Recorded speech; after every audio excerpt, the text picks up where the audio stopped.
All right, y'all. Welcome to Colorful and Anime. It's a podcast where we talk about anime from a colorful perspective. As you can see, I am not Lance. Not introducing the show today. Lance is on vacation with his lovely wife today. So it is just the three of us today. So in Lance's stead, we're going to have a great show for you guys. Yes. So as usual, like Lance says, I'm here with the squad. Me, Chris. Hi. Hi. Jordan. Yo. And behind the camera and the mics. Yep. Malcolm. So we've got the squad. So we got a fun topic for you guys today. We're going to be talking about isekais. But as per usual, we've got a couple pre-topics that we'll go over real quick just to kind of stir the pot a little bit. Because, like drama, a little bit of drama. What I'd like to start off with, we'll start with some PC drama, and then we'll get into some more heated drama. Right. So I can get us canceled. I don't want to get us canceled too quick. Usually the trolls stop watching after a little bit. So the people that want to get us canceled. So first thing, what do you guys think about that new Cowboy Bebop trailer? Didn't you say you didn't want to see canceled? Dislike very much. What about it how strongly do you feel that you could get us canceled about Cowboy Bebop? Well, I could try, but I won't try. Netflix already after looking at us. Yeah, right. Yeah. Oh, yeah, we did get copyright strike from Netflix. Yeah. Oh, we did? Word? Yeah, we did. That's funny. But it wasn't like a strike. It was just they put a claim on our video. So we're not in trouble. That's funny. But they claimed our video. So if we ever do monetize it, we can't monetize that video. Damn. I know, right? All right, Netflix, get your fingers out of our cookie jar. Right. Y'all already got money. You guys make so much damn money. We don't even make money off of this. And it was fair use, so. Yeah, right. Yeah. Your friendly neighborhood anime podcast. Right. So, this is the type of stuff you can fight if you want to, but who has time? Yeah. No, we don't have time or the money to fight Netflix. Speaking of Netflix doing trash ass shit, that trailer. It's one of those things where it's like, well, it's camp like we thought it was going to be. Yeah. Definitely camp. And I don't know how I feel about it. I think the thing for me that I'm most annoyed about was the fighting style, though. Spike's fighting style. I didn't like that at all. It's too acrobatic. Yeah, almost. There's he's got that Bruce Lee hop kind of thing with it. Well, the Bruce Lee hop I don't mind, but no. I'm saying that's what. Oh yeah, that's what he has in the anime. Yeah. I love his fighting style in the anime. The janitor fight is one of my favorite fights in all of anime, and with the acrobatic style, that's not how Spike fights. Yeah. And so for me, I'm like, no, don't change that. I was like, all this other stuff that I was like, I think I'd be okay with that. Even the camp thing, I was like, I don't love it, but maybe they'll pull it off. Don't change his fighting style. Don't change Spike's fighting style. I love how he fights.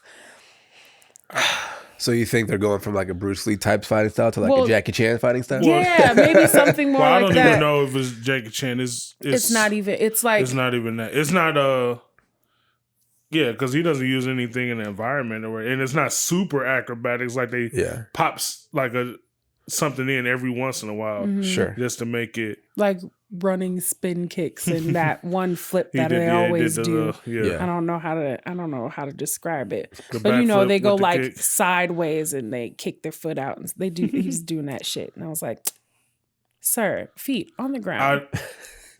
It would be a good trailer if it wasn't a trailer for Cowboy Bebop. If that was an original IP, I would be interested. Yeah. Sure. So do you think, obviously, for those of us that have watched Cowboy Bebop, that feel a certain way about it,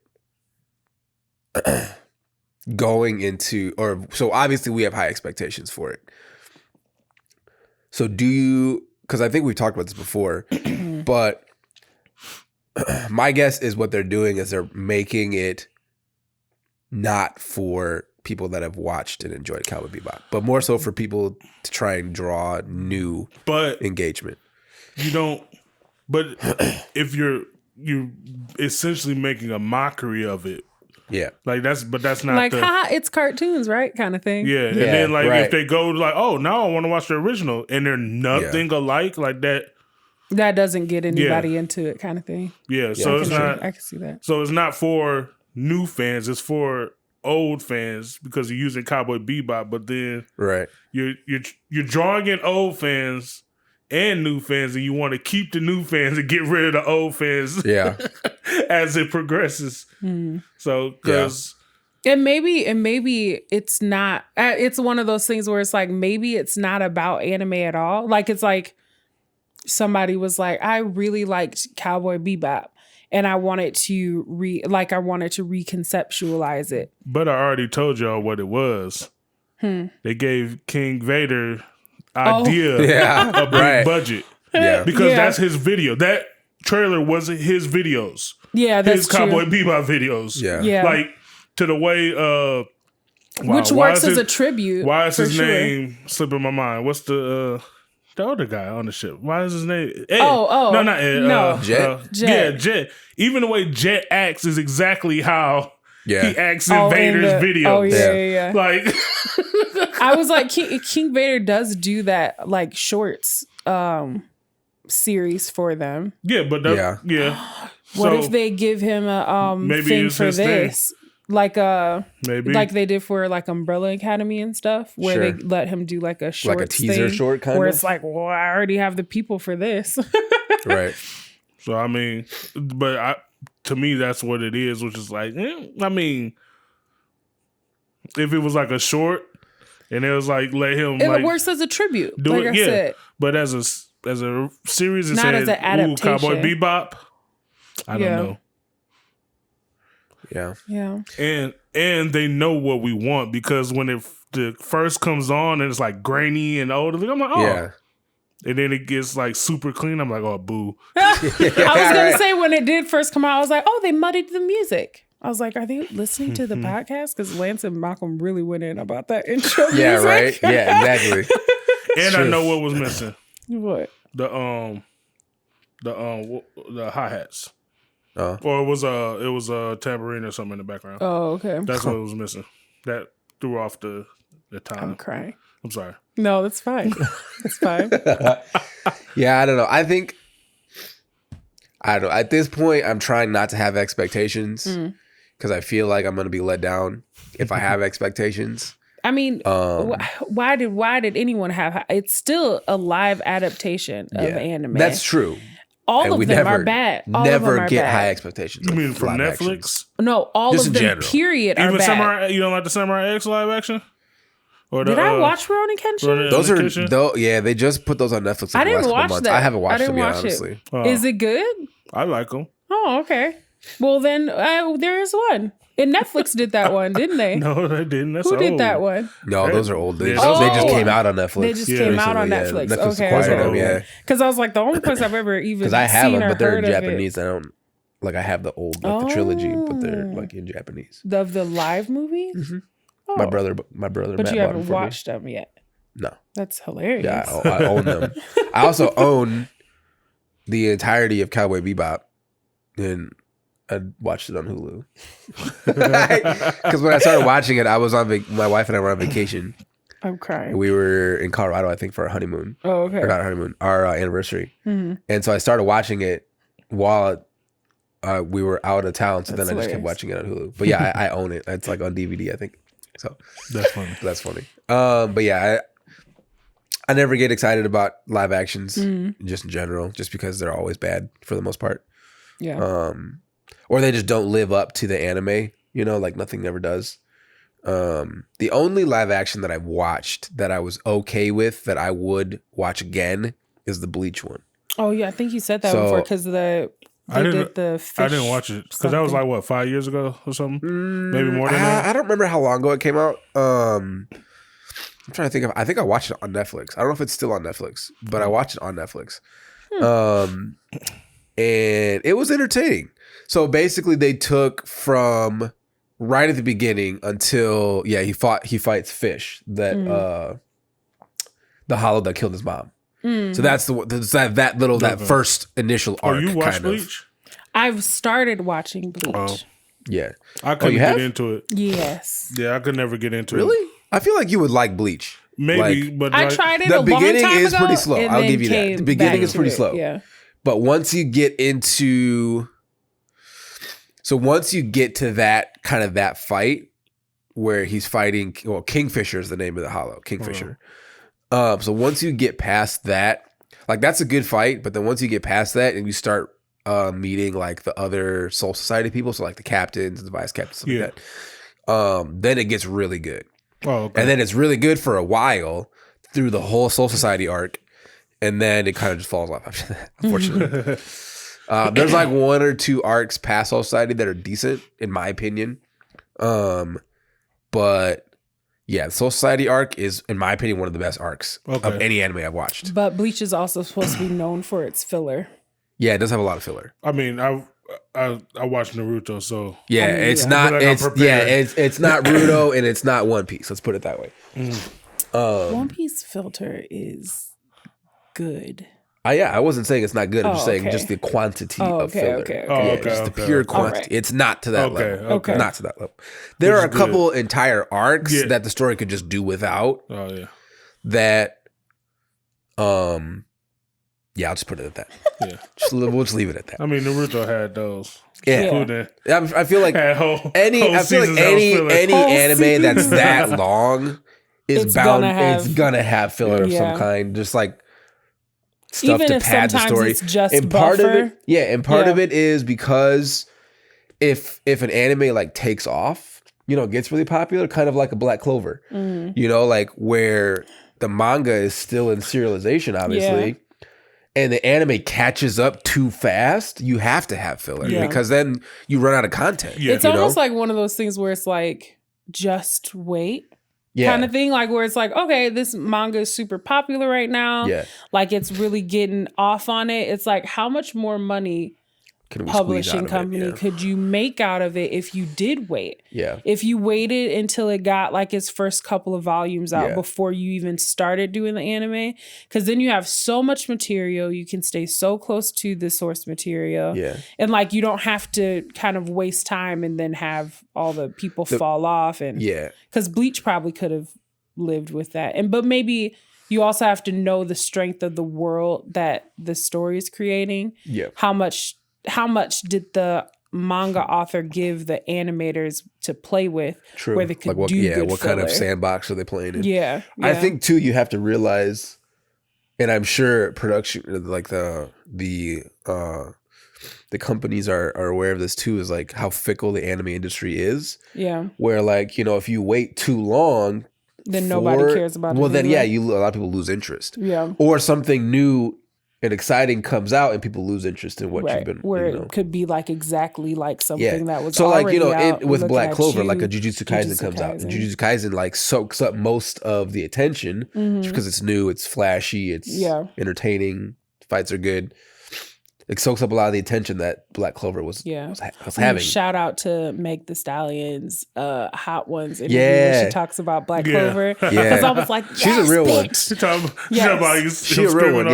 Yes, all the damn time. She's a real one. Unlike Michael B. Jordan, who's a fake ass fan. I'm crying. I hope he hears that so that he can tearing up. Michael B. Jordan. I mean, I was going to say something that was still rude, but we'd love to have you on the show. You talk about what you're watching right now. If you're watching anything right now, we could do that. This is all we love. We could do that. We still going to talk to you about how you said Naruto right on a show where they say his name every episode and you still got that shit wrong. That's unacceptable. Naruto is what he called it. What we said? Anyway, I do appreciate though that he kind of stylized Killmonger's outfit to look like Vegeta's outfit, but. A little bit. Yeah. Okay. So on to our next topic. Because this was one that I stumbled upon yesterday. Yes, and I know nothing about. So tell me. Twitter, as we know, is a cesspool. And I like Twitter sometimes. In specific, when it comes to like fandoms, on Twitter, yes, is the darkest of the dark places. So DC fans are up in arms right now, and just stupid people in general are up in arms right now. Okay. Because of something that Elizabeth Olsen said 10 years ago about Catwoman. Okay. So Basically, so they were talking about Catwoman. Wait, before she was even before Wanda? she was part of the before she was Wanda. Okay. Before she was part of the MCU, anything. Because I can't hate Wanda. Right. So the thing is, except for an Ultron. So the thing is, what she said is that the only Catwoman that she recognizes is Michelle Pfeiffer. Eartha Kitt is sitting right fucking there. So that's egregious. So that's egregious. That's what she said. Why are people mad? So, wait, how old was she? I mean, it's 10 years ago. So she's like, early 20s maybe. Okay. Early mid 20s. Well, she didn't know any better. Yeah. And Michelle Pfeiffer probably babysitted her and her sisters. Yeah, right. Probably. So the funny thing is, right. The funny thing about it is, Catwoman.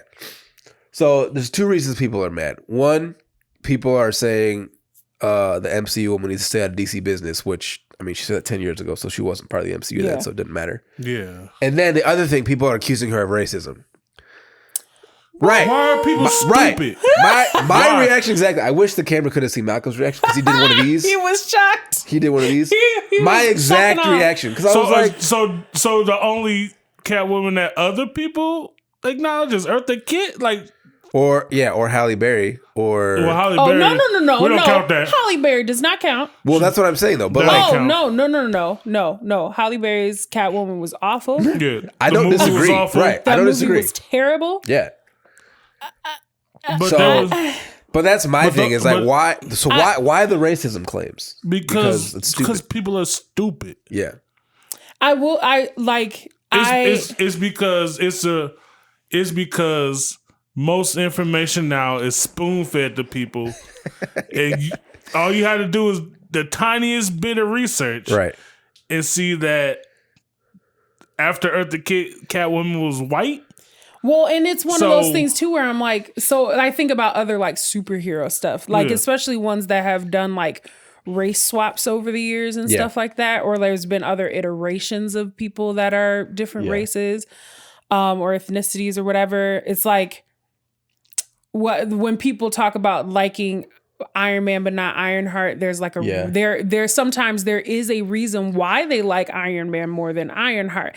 Sometimes they are being racist. Yeah. Other times they're legitimately, they could be racist and sexist in that. Right. But it's like for something like this, Catwoman has been done so many times by so many different women. It's understandable to have your favorite, even to the point where there's some people where they're like, Tobey Maguire is my Spider-Man. Fuck the other Spider-Mans. I love Tobey Maguire. You're being racist against Miles Morales, even though they haven't made a movie about him. Right. That's kind of the logic. It's like, because a Spider-Man or a Catwoman exists, you have to like. It'd be different if she said. It'd be different if she was like, Michelle Pfeiffer wasn't the only. Well, even that though can be chalked up to the era that she grew up in too, where it's kind of like maybe you legit didn't know because that there were a ton of other. She might be, or they could have asked her directly about Halle Berry being Catwoman, and all of us should deny that's the thing too. That's the thing too. Is the clip is literally like 10 seconds, so you don't even know there's zero context. Because I was like, there's a context where she says that where it is racist. Yeah. But her simply saying that Michelle Pfeiffer is her Catwoman. But the lack of context let me know that it probably wasn't racist. Wasn't like so that. So here's what she said. It's literally 8 seconds. They keep trying to like redo Catwoman. But Michelle Pfeiffer is the only Catwoman. Who is she talking to? It looks like it's an interview. It was an interview. It was some kind of interview. Like that's all she said. Rate your Catwoman. And it's like, oh no, there are no other ones. It's just Michelle Pfeiffer. I can understand that because I say the same shit about Eartha Kitt. So and that's the thing like too. Catwoman. Eartha Kitt. That's it. That's the only Catwoman. So I don't know what you're talking about. So that's why I was like, Nani? I fucking love Eartha Kitt. I'm not gonna lie to you. Two things. One. Again, there's no context, so you have no idea what the question was. You have no idea she could have been talking. Was she talking to Halle Berry? Right, exactly. Who knows? So, I wonder what movie was about to come out that made her say that too. Because she said was it the TV series? No. Oh no, that was Batwoman. Nolan's Batman. That's new. Who? With Anne Hathaway. That's on the timeline. Well, that wasn't 10 years ago, though, was it? With Anne Hathaway? That was about. Was it that long ago? Close. Wow, I feel old as shit. Damn, we are. 10 years? Yeah, it's been early 2010s. So she was talking about Anne Hathaway. She might have been talking about Anne Hathaway. Or at least rumors that they were going to put Catwoman in that movie. Sure. Maybe she didn't know who it was going to be, but she just knew they were going to put it in there. Because she went with the blonde hair and blue eyes. Sure. I'm crying. So that's the thing, too. Is like, and that was my second thing, what you're talking about, where they have different iterations of a character. So like just recently, recently, a very good Catwoman. So she disrespected all the other iterations of her, not just the black one. But that's my point. The one good black one. But that's like, that's my point, because it's like if you'd just done a little, not even research, like even the clip shows a little bit of context that she didn't mean like Princess Bride, not Princess Bride, Princess Diaries. Yeah. Oh yeah, Anne Hathaway. Yeah, Anne Hathaway. Yeah. Like that's recent memory. So she disrespected anybody who was Anne Hathaway. Yeah. So people are blowing up about that right now. And it sounded like she was talking right to her. Yeah. I'm crying. She's looking straight at the camera. Like you asking me to rate your Catwoman. Pfeiffer is the only Catwoman. I don't know what you're talking about. You ain't even got ears. And I mean, at the end of the day, too, like it's her opinion. Who cares? Yeah. Like if Michelle Pfeiffer is not your favorite Catwoman, good for you. Yeah. You know? So, I don't know. It'd be different if Michelle Pfeiffer was a trash Catwoman and all the other Catwomen were black. If she was the only white one, ma'am.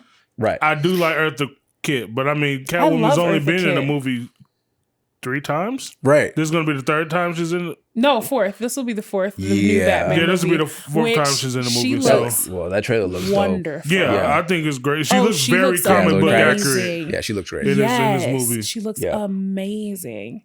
I did have a friend that was like, he said his brother was like, I got some stuff we could put on the front lawn that she could come steal. I was dying laughing. That's funny. That's hilarious. It's gold is what it is. That's funny. So so the tweets are pretty funny because I'll read a couple just because people aren't jumping on board with that, are they? Oh yeah, they are. No, seriously or ironically? No, both. Oh, okay. No, ironically, I totally love that. People are seriously upset. People are seriously upset. So like this one tweet says, "I don't care." Clearly you do because you're commenting. Another person said like, "Why the Marvel lady speaking?" Person that didn't do the research. Another one, she isn't even in the DCEU. Why does her opinion matter? Another one didn't do their research. I'm not going to listen to a racist. Another one, I'm not going to listen to a racist.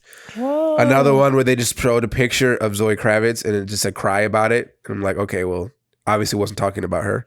Wait, did she do something else that makes people feel like she's a racist or something like that?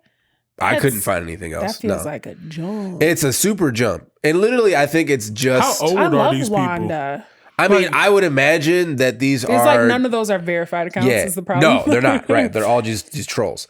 I would imagine that they're probably either millennials or Gen Zers. I questioned the person that wrote that article. Like they were trying to be like controversy. Yeah, it's like it's a slow news day. Nobody cared about this. Like, somebody there, they needed to drum up. This probably wasn't even trending. Coming out. No, but I mean, like it was probably like Batman was trending, and one of the tweets under trending Batman was this, and he was like, "People are upset about this," and but it's this like is nobody's what we fucking talked about upset. Last week, where people finding out old information. Yeah, and it's true. And they freak out about it. But that's what I'm saying. I'm like, I feel like this isn't like, it wasn't real outrage. It was somebody clickbaiting. You know what I mean? Saying that people were upset. Yep. And it's like nobody was really upset. Yeah, well, the people jumping on. Now people are actually upset. But I'm like, there was probably in actuality like 10 people that were actually like, she said this because she's racist. And it's like, this guy is clickbait. What news place did this article so I can block them? I don't know what the original browser. I don't know where the original one came from. I'm crying. Society. Yeah, well, we worry about that on the daily. Yeah. I mean, but some of these people might run for office. Yeah. What's one of those things where like some people don't need to reproduce? A lot of those people are reproducing. I'm crying. Yeah. So I don't know if I'll go that far, but some people I would totally go that far. Should be jailed at least. Why jailed? I mean, jailed so for they don't thought reproduce, crimes? but it don't sound as bad. But we were just kind of touching on this early. Jailed for thought crimes? Yes. You cannot jail someone because they think differently than you. No, they don't think at all. That's why they need to be jailed. I mean, if you're Trump, you can.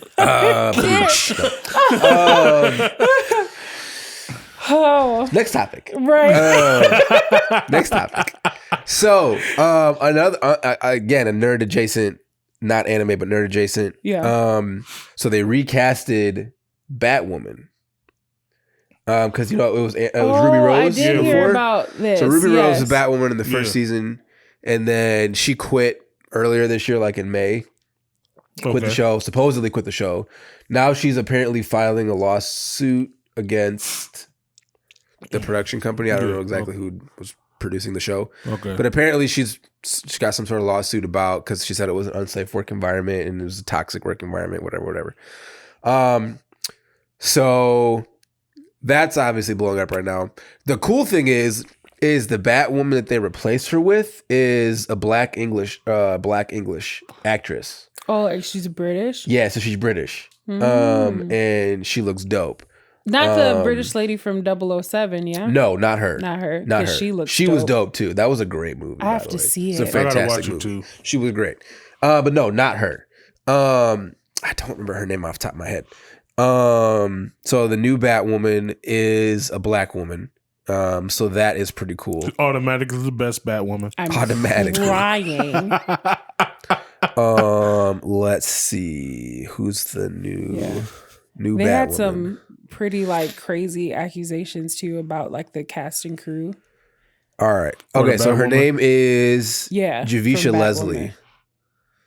That's the new Batwoman. Oh, she's cute. Yeah. I would show you, but you're kind of far. Yeah. So lots of hair. She got lots of hair. Yeah. All the hair. Looks great. So she's the new Batwoman. So now it's interesting to me because Ruby Rose obviously made a stink about leaving just recently. Like she didn't when she left. I saw something about it in passing. But now she's making a stink about it. I think to me it's weird and it's kind of ironic because she's making a huge deal about it right after she congratulated this woman for taking over the role. So it's like, okay, do you want it to succeed or do you want attention to be brought to the series because bad things are going on behind the scenes? But then, of course, now there's counterclaims from co-stars, other people on the set saying that she was just... co-stars said something too. So now there's co-stars and people talking about her, that she just had a bad attitude and that she was very difficult to work with and that she's blowing all this out of proportion. So now obviously it's a he said, she said game. Which are terrible games. Which is terrible. Nobody really ever wins. Everybody's reputation is trashed. People with the money's going to win. People with the money win. Yeah, ultimately the production company is going to win in some way, shape, or form. And DC ultimately is going to win. The cool thing is... And it got the trump card because it's a woman-led show and the woman is black. And if you go against this, but hold on, they can put you in a certain category too. Isn't Ruby Rose like non-binary or something? She's bisexual. Well, that goes along with the character. What is it? They, them, then? Yeah. And the new Batwoman is also bisexual. So is she non-binary? She's not non-binary. She's not non-binary. Okay, she's bisexual. But so she's not non-binary like Ruby Rose. Okay. But she is bisexual. Yeah. So she does still keep with like comic, the character. So comic book accurate. But the cool thing too is obviously with doesn't that's Batgirl gets with Robin, yeah. Yeah. Is Batwoman different than Batgirl? Yeah, Batwoman is totally different. She would be close to I don't know anything about Batwoman lore. Now that I'm thinking about it, she would basically be like Batman basically saved her, inspired her, whatever. It's so she started his little house of orphans type thing. No. But she eventually gets the part of a team, but she was just she's a vigilante on her own, like inspired by Batman. Okay. Sure. So but it's she someone like used that guns Batman and stuff saves. when she started, so she was close to Red Hoodish, where she's like, I'm gonna shoot this nigga. Yeah, right. I'm crying. Don't catch you out here lacking, no bro. battle rings, just got bullet rings out here. The Batterack. No, but Bat Glock. Yeah, the Bat Glock. I can't. I have to think of a clever name for it. But the cool thing now is obviously, because the one thing, even though DC's been messing up pretty much all their movies, the one thing that DC I feel like did do well is partner with the CW for the Arrowverse, because those shows, for the most part, not all of them are great, but for the most part, those shows are good. Yeah. And then they all at least start good. They've all started good. Yeah, exactly. We're talking about Flash. The only show that so I haven't watched past like season 4, I think. Have to. So I got up to the part where they like spawned the Arrowverse basically. Okay. So where they're all like I was watching together. The Legends of Tomorrow, and I got mad every arc. I got mad every single arc. That's funny. Just like yelling at the TV angry. Dang. Could not stop watching it.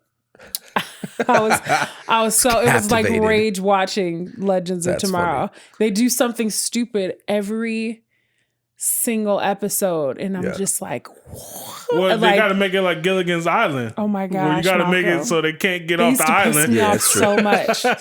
And then I stopped watching like anything for a while. So I just fell off of it. So I have no idea what's happening now. I was interested when they were like, they're doing like a multiverse, Arrowverse thing. Yeah. And they even had like the movie version of Flash in it. Yeah. Yeah, that was new. Yeah. And I was like, oh, I They really had kind of want to watch the old that. TV show one too, didn't they? Yeah, they had a bunch of them. The both of them were. I think Tom Welling made an appearance in it was too. in there too.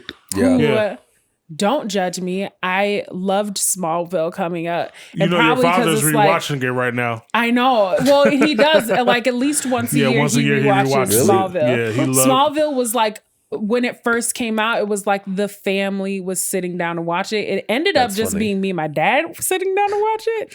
When it got to the end of it, we all hated Lana. I wanted her to die constantly because she was annoying. But yes, my dad loves Superman and the Hulk are like his two favorite superheroes. And so, yes, we watched Smallville in our household. When I was young. So I love it, and I love Lex Luthor, and also Rosenbaum. Yeah. His podcast is great. His podcast is great. He's the best Lex Luthor. For sure. I enjoyed think he's him the best a lot. Lex Luthor. I did. Yeah. I do like him a lot. Oh, well, no, the Christopher Reeves Lex Luthor I like. Who is that?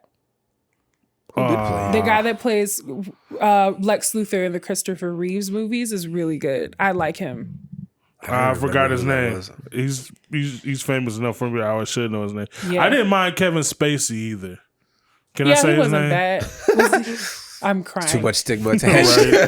Right. Get canceled just saying his name. Right. Right. We got a joke for you. Kevin Spacey and Bill Cosby walks into a bar. Malcolm. God. I'm sorry. Finity is canceled for sure. Damn. I can't. Damn. I can't. Oh my God. Well, On that note. on a brighter tone, Oh my God. Yikes. Oh man. I might have to cut that out. Yeah, maybe. No, you don't have to. That'd be pretty funny. Funny. That'll go on a blooper reel at one point. Any other thoughts on those topics before we move on to our next segment? No. I'm probably still not going to watch Batwoman. I haven't watched it. I've never not watched. on topic, but the voice actor for Frieza died. Oh, yeah. A couple days ago. I did put that up. That's Yeah. right. Yeah. So rest in R.I.P. peace. And he's been playing Frieza for like Since the Forever. Kai. Yeah. For forever. Yeah, since Kai. So man. Yeah. Is Frieza COPD. still in Super? Shoot. That's what he died. Oh, when I last He had saw what? they said it was like for unknown reasons. He It passed away was from COPD. Oh, Shit. damn. Yeah. So That's tough. rough stuff. Yeah, that's tough. For sure. Damn, R.I.P. for real. So. Yeah, it's tough. Is Frieza still in Super? Like I don't know. I'm not caught up. He with Super. was. I know he was in like the Tournament of Power. Yeah, he was and in stuff Tournament like of Power, that. but are they still going on Super? They are. I don't know if what the they're anime doing. episodes are, but the manga. I know the still manga's going. still going, so I don't know. Yeah, I don't know. Everybody's a god now, basically. Yeah. I haven't watched anything besides like that original fight. I with feel like Beerus. at the end they should make Yamcha the most powerful out of everybody. They should. Yeah. Do a 180, like, or just like bring it full circle.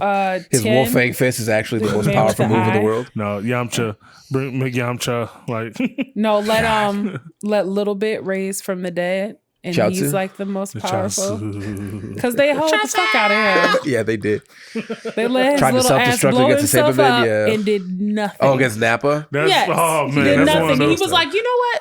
Nappa was like, oh, that tickled. Heaven's great. No, when that happened, I was like, oh, this nigga's terrible. Kick his ass. Yeah, right, exactly. It's like, this nigga can't even go Super Saiyan. He ain't got no hair. Kick his ass. Like, Ooh, I want to see a bald character go Super Saiyan. bro, he just have like yellow. He look like Hulk They Hogan. have to do Yeah, you just have like a bright ass yellow. It would come down from here, from his chin. Top beard, but it'd be blonde. Oh my god! All that's these funny. old references I'm throwing out there. Yeah, his 'cause mustache, you're his an beard old would man. be I yellow, am. and then blue, and then whatever. And he'd have like all the red chest hair for the 4 or whatever it I'm was. crying. Yeah, that's funny. Okay. On that note, on to our next segment, which is our "What are you reading and watching" segment. I'm going to cue myself on that because that's my segment. Me specifically. So I actually was very active this week. I finally watched Black Widow. Okay, Yay. what'd you think? You the GOAT for getting me that Disney access. He's just playing Disney. He pays for his own subscription. Yeah, totally. Yeah. We How much was that again? I was like, right. How much do I owe you? So I watched it with pretty much by myself. Bianca was watching, but she wasn't really watching. I liked it. I thought it was as a movie, it was a great movie. It was fun to watch. Good action. I thought the comedy was decent. You know, the Red Guardian was pretty hilarious. Yeah. The fact that they kept messing up his name on purpose to see his reaction. You know, where he like went in the bedroom and then she was like Crimson, whatever she said. Crimson something or other. And he was like, and she's like trying to see if he's actually being empathetic or if he's just being an asshole. he was like, it's the Red Guardian. And she's like, get out. That was a test and he failed. So I liked it. I don't really care that much about ScarJo either one way. I'm not a huge fan of hers, but I don't hate her like Lance does. So I personally don't care about her. I liked her in Lucy.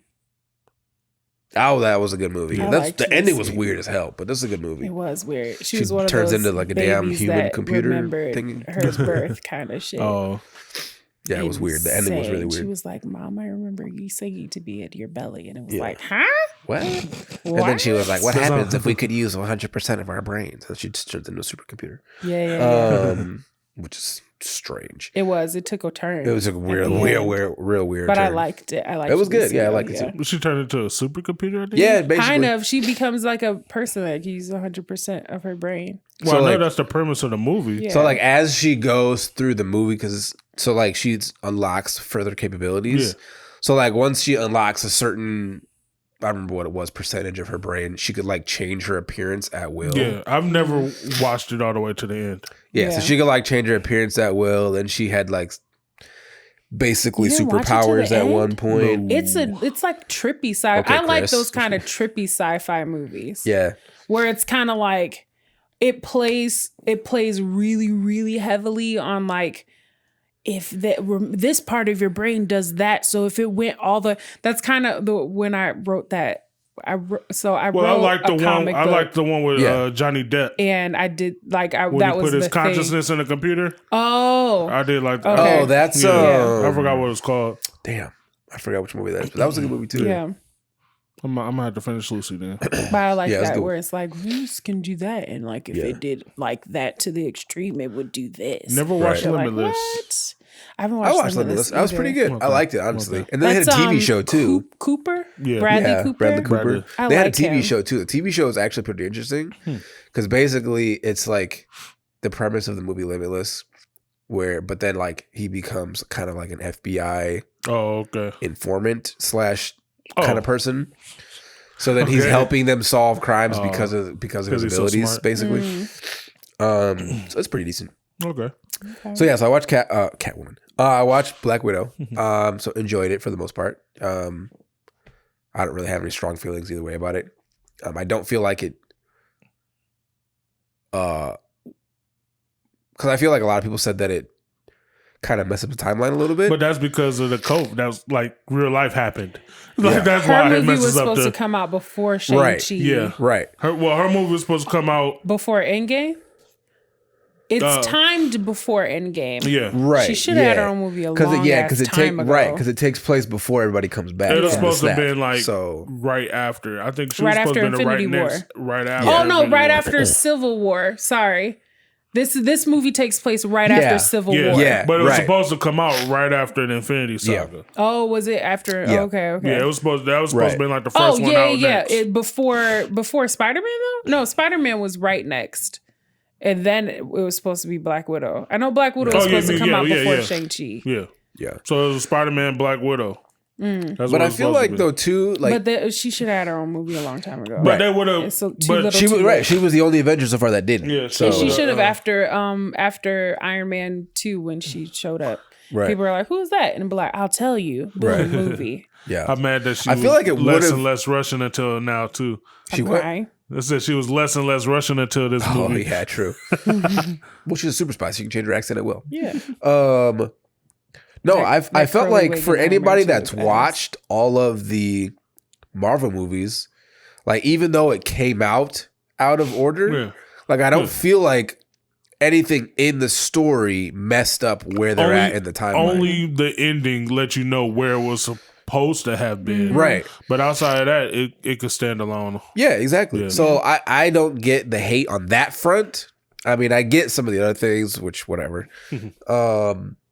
So yeah, so I watched Black Widow. I started watching Visions. I watched like the first 2 episodes. Okay. So I watched the Samurai 7 episode, and then I watched the Jabba the Hutt's son is a rock star episode. Which is weird. Yeah. But the first works. one was good. Yo, I like that reveal where that dude in the first one is actually a Sith. Oh yeah, that was fire. Yeah. That was fire. I'm not gonna lie. When he pulled that, and she was like, "Wait a minute, took off her you're a Sith?" and like her fro just went. Yeah, I was like, yeah, that was fire. Yes. And then he beat the brakes off her. Like that easily. was a good ass. Yeah, fight. right. That was was a good fight. And she thought it was sweet for a whole second. Right. And then she had that freaking umbrella lightsaber. Which I'm Wait glad till that you see the whip one. I'm glad that she like took it out and it was actually like a legit lightsaber and it was that wasn't her lightsaber because that would have been stupid. Yeah, it was like an extension, like an attachment. It was like an extension. I was like, all right, okay, all right. I'm down with that. Yeah. But yeah, no, the reveal of him actually being a Sith, but he's like traveling around killing other Siths and taking their like crystals out of their lightsabers. That was dope. So that was dope. So those are the only 2 episodes I watched so far.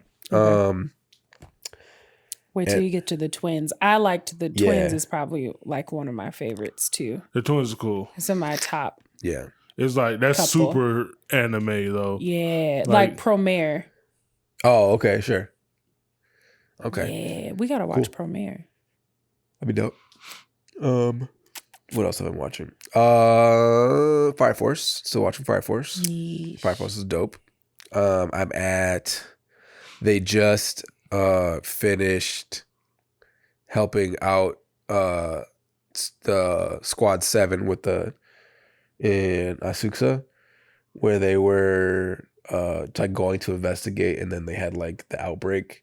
The demon that like one of the evangelists dudes turns into a demon, and then so fire, literally. Have you met Benny Hanna yet?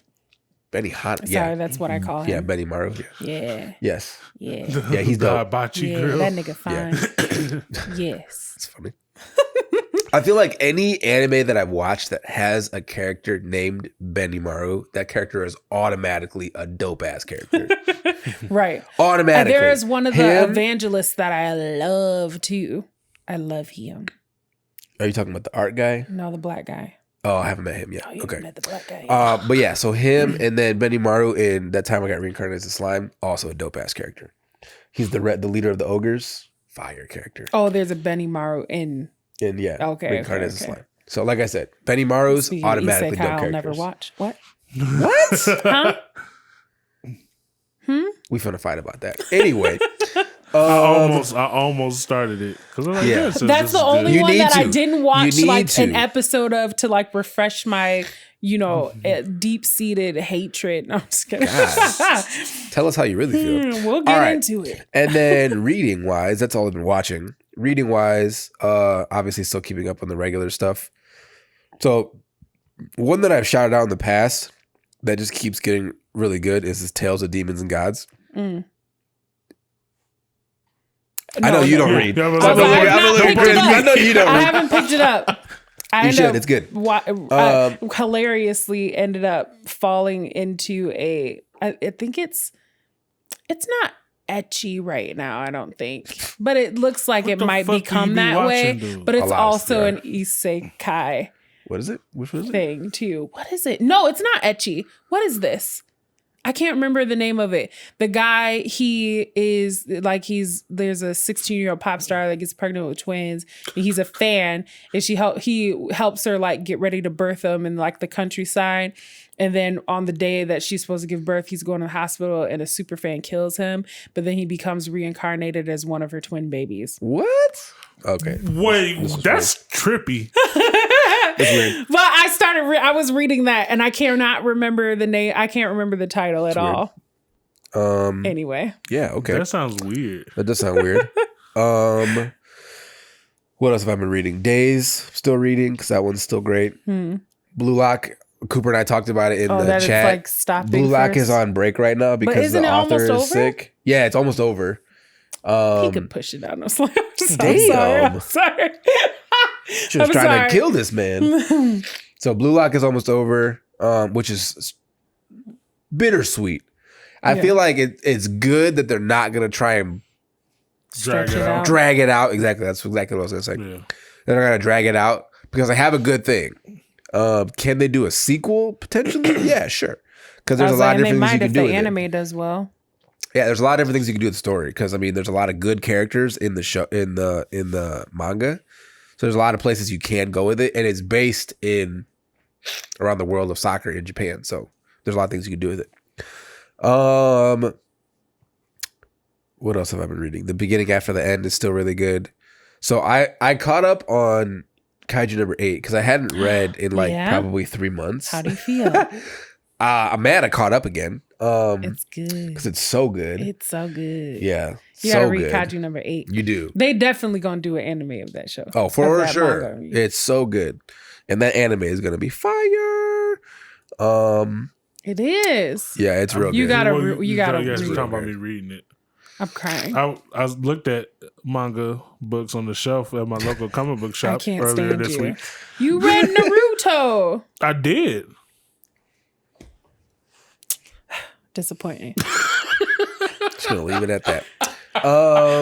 And then I started watching just kind of out of curiosity. It's called The Dragon Prince on Netflix. So it's by the same company that did Last Airbender, I think. Okay. So I think it's that one. It's pretty decent so far. I've only watched the first few episodes. But basically, somebody was telling me about it. Because I was talking to, it might have been Cooper. Because we were talking about the fact that like elves are like my favorite fantasy species. Fantasy race. Yeah. Like Lord of the Rings, any pretty much anything. Elves are my favorite fantasy race. Elves are cold in Lord of the Rings. Yeah. And so he was like, somebody was telling me, if you want a show that has more different like races of elves than you've ever seen in a show, watch The Dragon Prince. And I was like, sold. Did you say elves? Elves? Right. You have met elves. Because like I've read, like I was that kid in like middle school, high school, where I read nothing but like sci-fi and fantasy. So, and I was also that kid that owned an Elvish dictionary because I was a big Lord of the Rings nerd. So make fun of me because I know you're about to. I wasn't gonna say nothing. I was gonna say shit. We're gonna just let that shit pass in the night. I may or may not have. We were for everybody. I may or may not have, when I was young, learned some Elvish insults to hurl at kids on the playground. That's a bridge too far. That's like my I may or may not have done that. That's like my error in my learning day. Klingon. Okay, all right. If you learned any Klingon, I didn't learn Klingon, okay, but I I'm was gonna saying say, I do. anybody that doing learned that is like Klingon cannot come at me to that I learn learned Klingon. another fake what language. makes it ironic is that you learned insults for kids on the playground. Yeah, I did. Knowing full goddamn well you are the bullied one in that scenario. Like you're like 100%. 100%. just there's so many layers to that. There's there so is. many layers. I can't breathe. So, Oh, that's good though. Do you still remember any? No, I Wait. don't. But We gotta live here for a second. But the funny thing is though, so my sister Sarah sent me a message the other day because she was looking. She had some sort of book that had like different languages. I'm trying to remember what it was exactly. So it's how to say I love you, and it's like a pocket translator, and it's just I love you in like tons of different languages. Oh, that's sweet. And so she sends me. So she sent me a picture of the front That's of how you say I the. love you in German. Oh, that doesn't sound like I love you. It sounds like something else. All German sounds angry. That's true. So it's like this little pocket translator for I love you in different languages, and one of the languages in the book is Elvish. Is that Elvish. Stop the only it. word it Is it in translates? Klingon too? It probably is. I wouldn't be surprised. It probably does but have Klingon. They better have fucking Klingon. If they have Elvish, they better have Yeah. Klingon. That's But amazing. here's the thing, though, and I'm gonna nerd out a little bit here. J.R.R. Tolkien was also like a massive linguist. So basically, he created a language. So Elvish is actually a language that could potentially be spoken. Yeah. Because it's actually, Didn't, he created a new like it has language. rules and everything. Yeah, like it has rules, it has conjugation, it has Didn't the verbs. Game of Thrones guy do the same thing for Probably. the Yeah, I think other- so. So the crazy thing is it's like a mixture of like a couple Nordic languages and then like something else. I don't remember exactly what it was. But there's like 3 or 4 different languages that he takes from to make up the basis for the language. So it's fascinating. That sounds like fun. It's fascinating that he created a language for his fantasy series. Right. I mean, the lore is insane. There's this does she still do stuff? I don't know. She tried to be a singer for a while and stuff like that. Anyway, you did this one video that went viral that was like what languages sound like to like foreigners. So it was like what your language would sound like to someone that doesn't speak your language. So it's like I've always wondered that, total gibberish. Yeah. But it's like it's so cool to watch. I've always but she wondered ended that, up working for some show in like creating a language for the show, like for like the TV show. Yeah. But I cannot remember what Stuff it was like that or what her intrigues name me because was. I always want like you're speaking English, but are you thinking in your first language? Yeah, right. Do you have to filter it? Well, it's like one of those things stuff like that. Because like for me, because I speak Spanish and I speak Spanish almost just pretty much fluently. My wife is a native Spanish speaker, and so for me, I do and I don't think in English when I'm speaking in Spanish. It depends. I'm comfortable enough where I can just respond without thinking and without translating in my head. If we're having like a deep conversation about, so like if we're talking about spiritual topics or something like that, like I'm translating in my head as I'm talking just because it's a more in-depth conversation.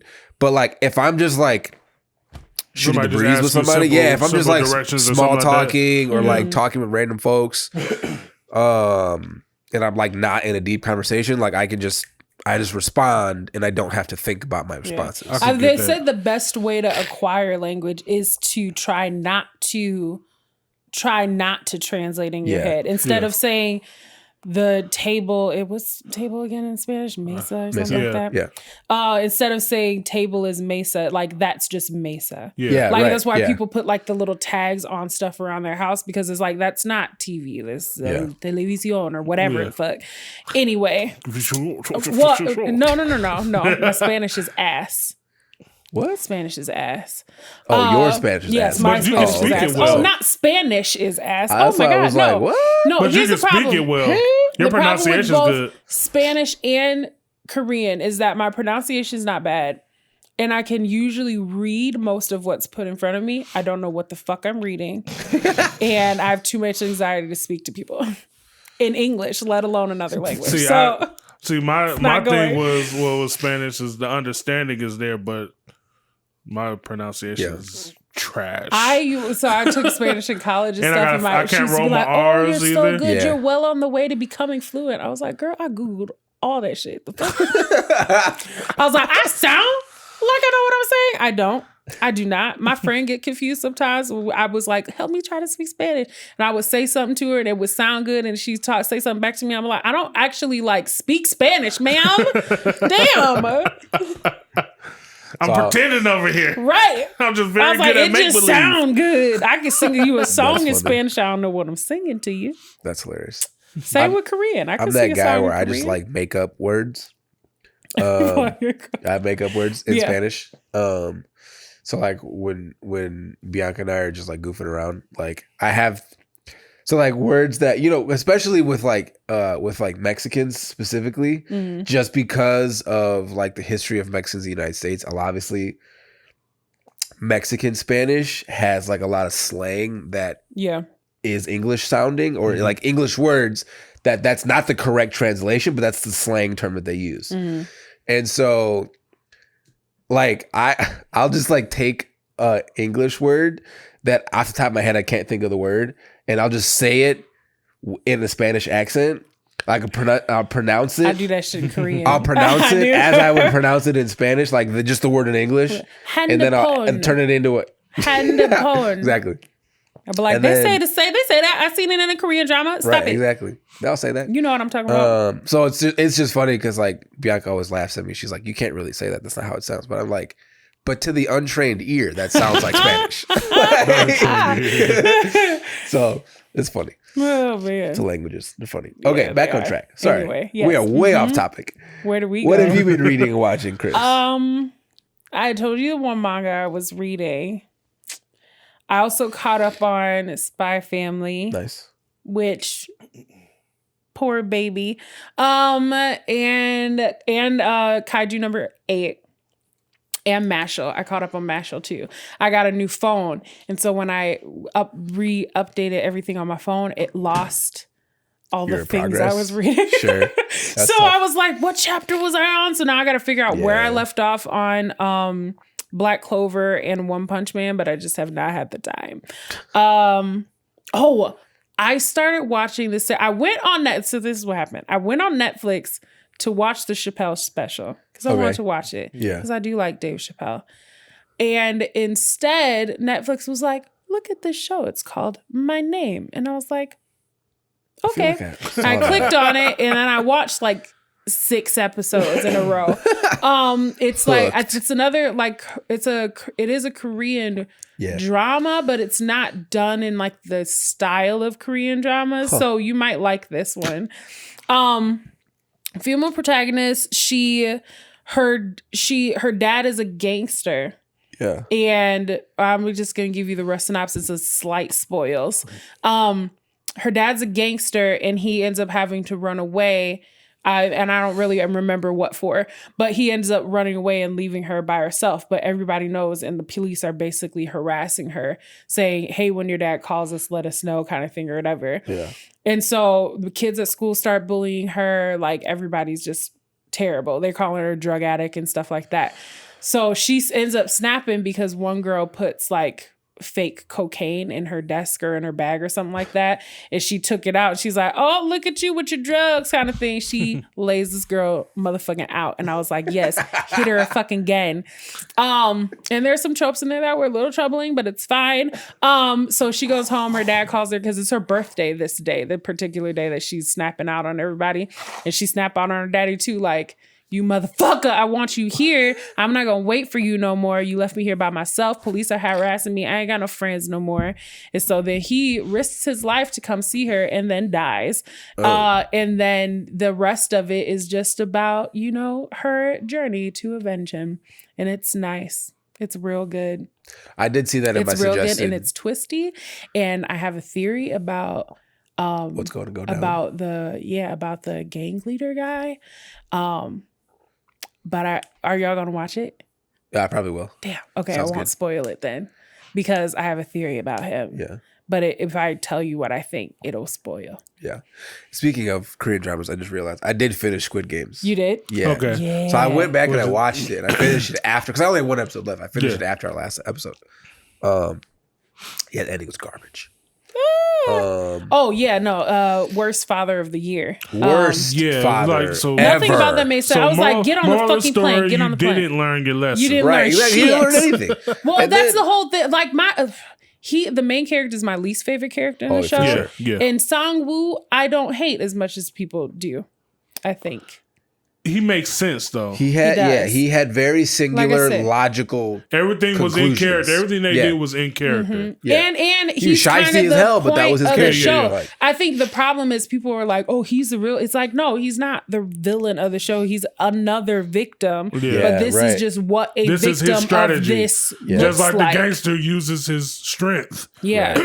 to get Right. an advantage. He's He's using his Yeah. using his Yeah. smarts. Well, Yeah. and not and but, taking advantage of right the the situation. trusting right. Poor guy, Apu. which was still bull, right. but Right. it was in character. Right. But it's like he's not the villain of the show because Oh, because he was playing the game well. The villain of the show is the actual villain of the yeah, show, the the old old man, man. Bro, with the fucking tumor. Yeah. Yeah. That was crazy. Yeah. But the thing Fuck is that guy.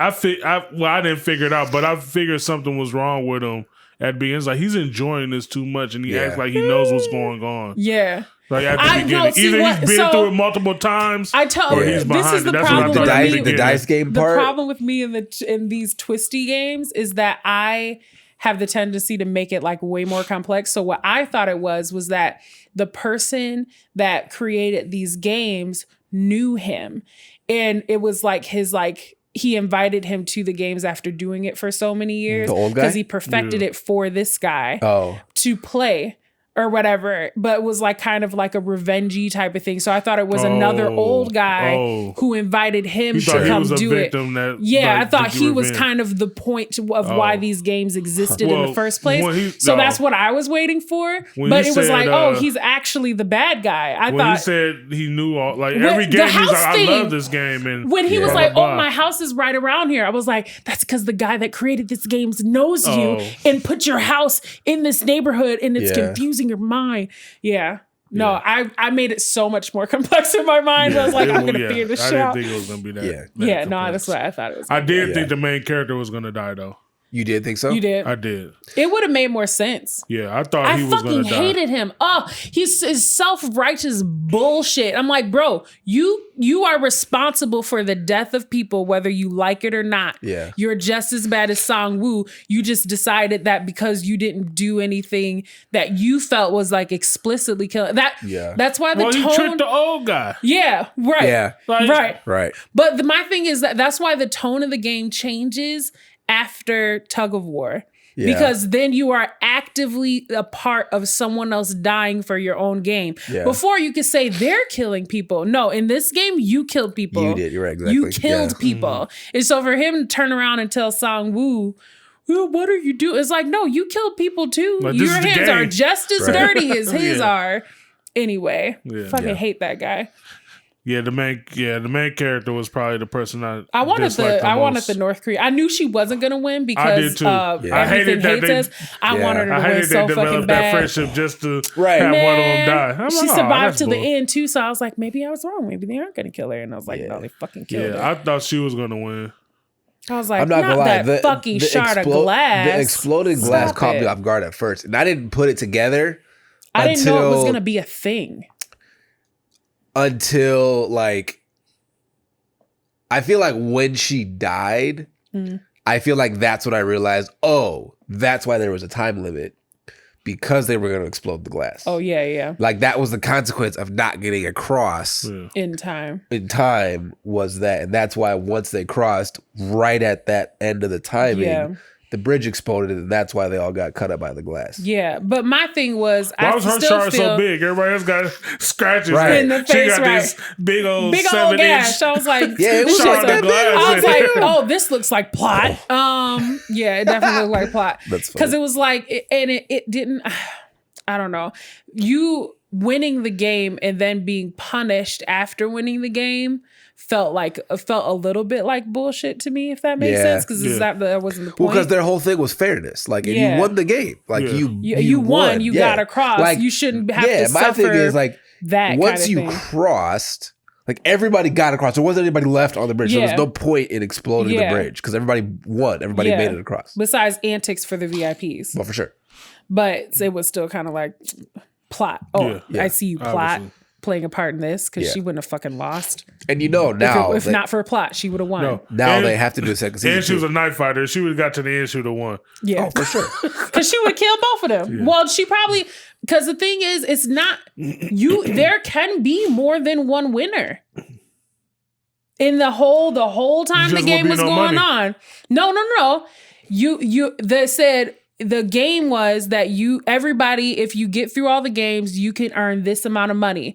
More money is added into the pot for the people that die. Yeah. So there could have been more than one winner I don't of think the so, game. Honestly. They set it up so that you would end up killing each other off. Yeah. And they chose people that were so desperate that they would want all the money and not just a portion of it. I don't think that the intent of the game was for there to be more than one winner, though. Right, but there could have been. But it could have been just like in the bylines, like everybody could have quit whenever they wanted to if the majority voted. Yeah. I don't know. I feel like obviously this is just purely hypothetical because they don't say it, but I feel like at one point they would have forced them to play to completion. You know. Well, even the Squid game is a team game. Yeah. Yeah, but that's the thing too. Is like by that point. Once you get there, I feel like they are going for one winner. Like, because when the cop is in there looking at the records, like every single record he looked at, one winner. But that's to the old man's point. His point about humanity is that there could have been one winner. And I've set it up so that there's not going to be that many people left at the end, even if there was more than one winner. But the thing is that people are selfish and you're not looking for ways as many people to win as possible. You are looking for yourself to win. That's his point. That was his whole point of making the games. And so he wasn't wrong. No. He wasn't right though. I'm not gonna lie. The one thing I did very Thanos-like. Yeah, right. The one thing I did see coming that I called relatively early on was that the cop's brother was the front man. Oh, the front man. I saw that coming. That was unnecessary to me. His whole I felt like, that was really the I thought he was gonna do something, and I was like, oh, you just exist to be my eyes behind the scene. You don't really matter. Because I think because they set up, because basically the idea that the front man was a previous winner sets up the potential for like a different.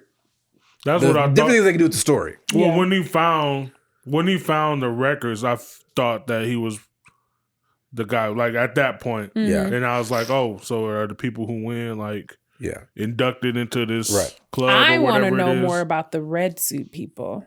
Why are y'all there?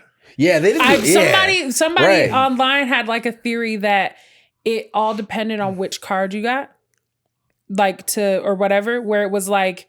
But the reverse thing then for the red suit people was that they got money based off of like how many people died in the game.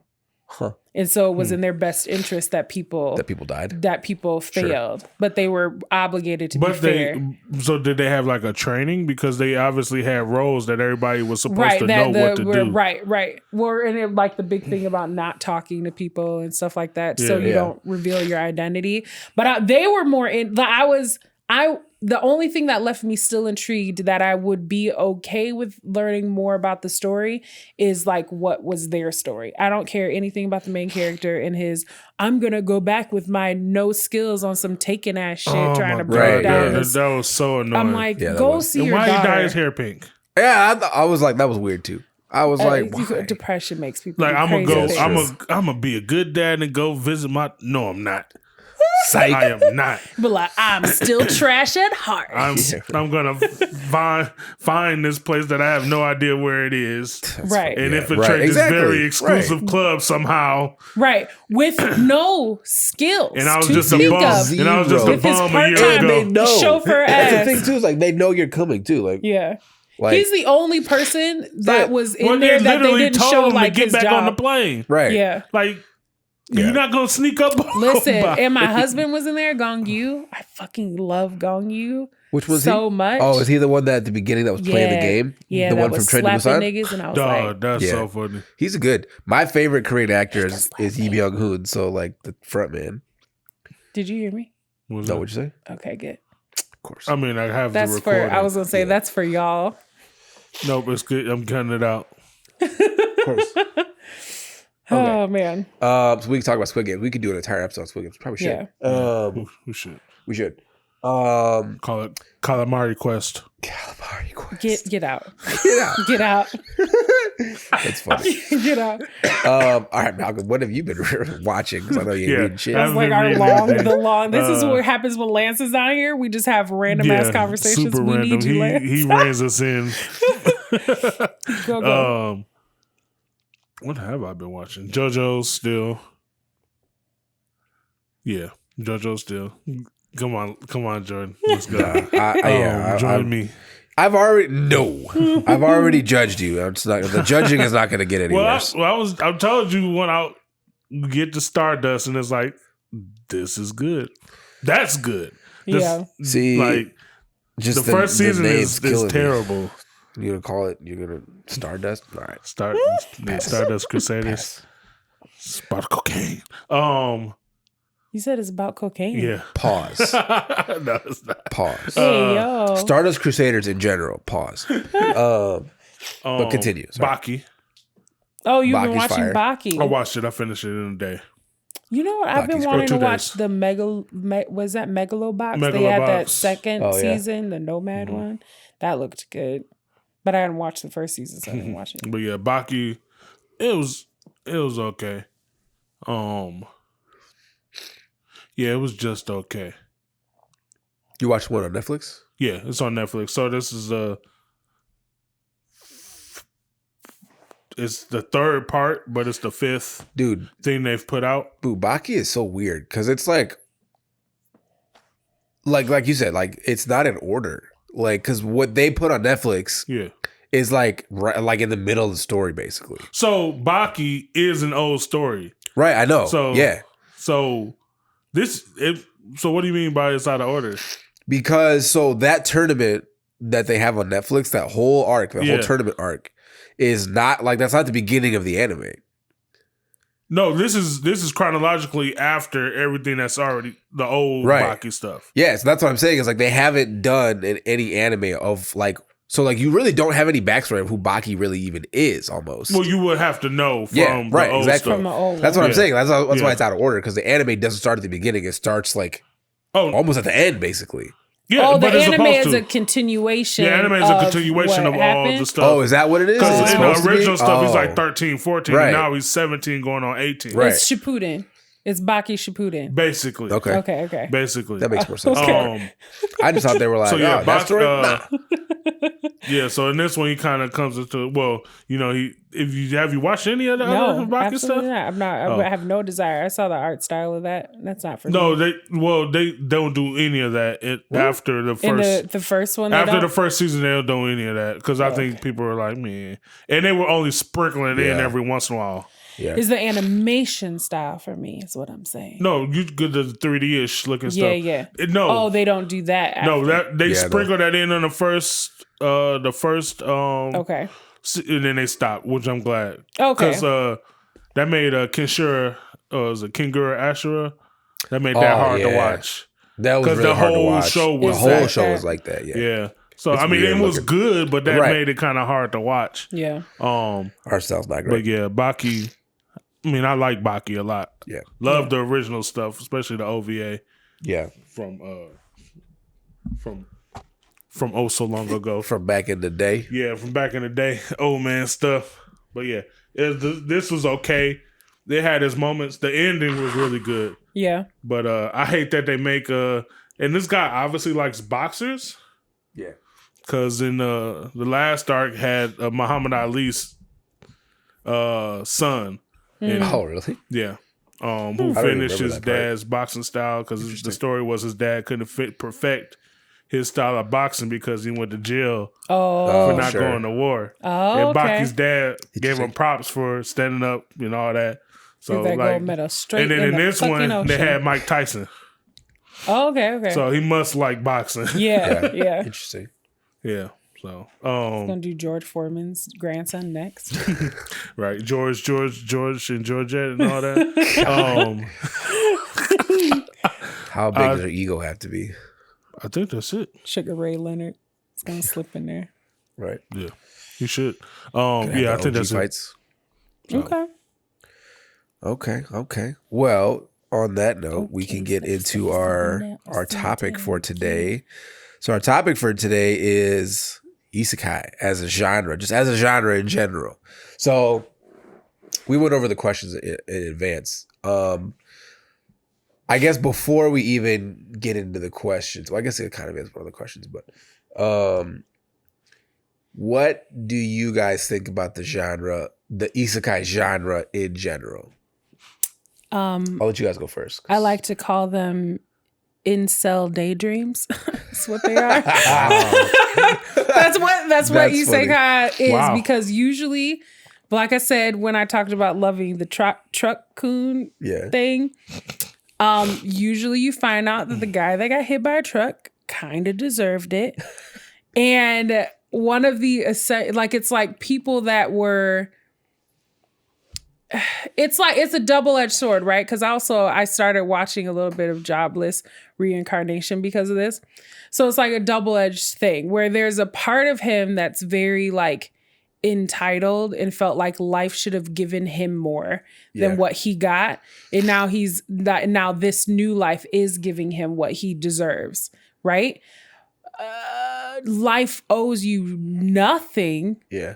But death. Exactly. Right. This is true though. Yeah. Life owes you nothing but death. That's it.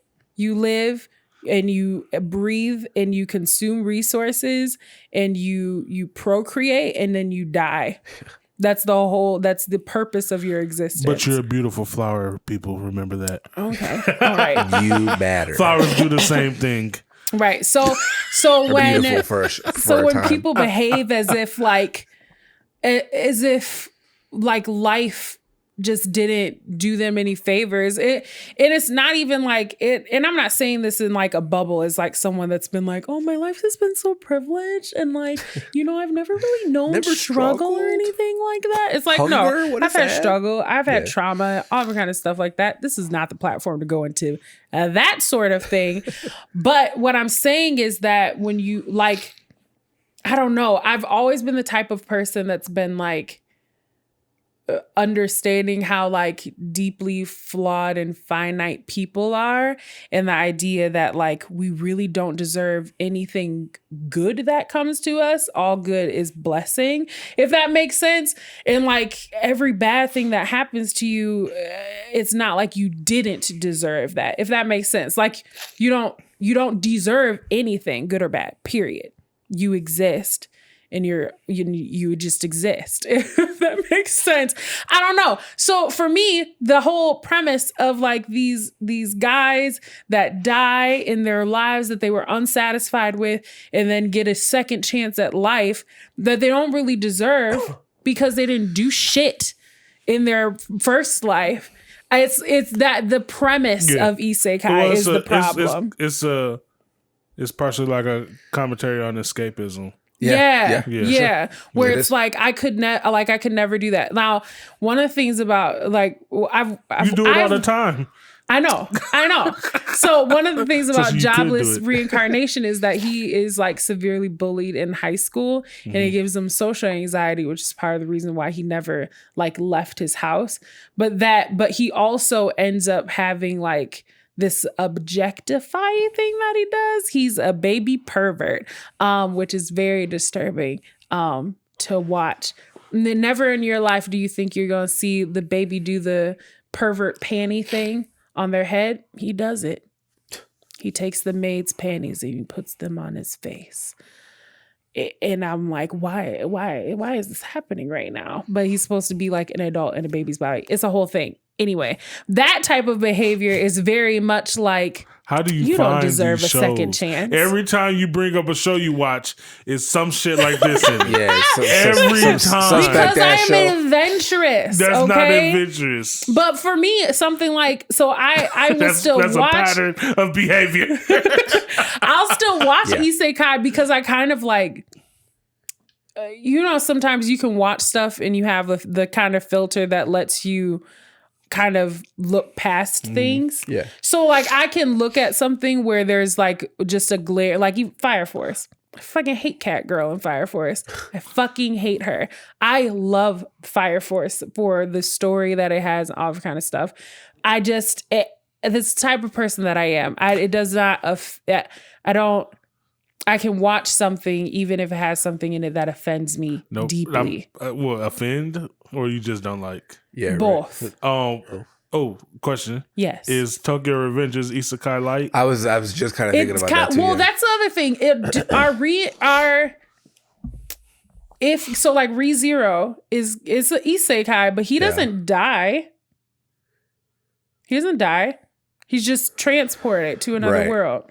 Same with Sword Art Online. He doesn't die. No, he's just transported into a video game. But that's what it's supposed to be, though. Just the transportation. It's just the transportation. But it's not necessarily, he doesn't have to die. Yeah, it's not exactly the dying thing. It's the being transported thing. Yeah. So if So I'm saying because Tokyo Revengers, he's technically not transferring to another world. It's a very Sword Art Online. He's time traveling. Yeah. I guess it's not another world then. No. So I don't think it counts. I don't think it would technically. Yeah. So because Erased isn't an Isekai. Yeah. Which one? Erased. Oh, I haven't watched that one either. We're gonna watch that one later, but I haven't watched it yet. Yeah. Okay. What do you think, Malcolm? Do you like isekais? I'm not most of them are like magical and all that, and I'm not really into that too much. Sure. I'm not saying that it can't be cool. Like I've seen good stuff, but that's like not something I go after and dive into. You're not a JRPG person. Not necessarily. Like it would have, like I would have to play it and get caught up in it. You know what I mean? Like I wouldn't like, let me try this, and then it's like I'm playing for 120 hours.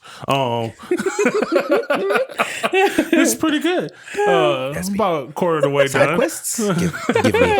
Give me. But yeah. So I mean, I don't mind them. Like Sword Art Online is probably the only one I've really known that I watch. I feel like I've watched some before because I think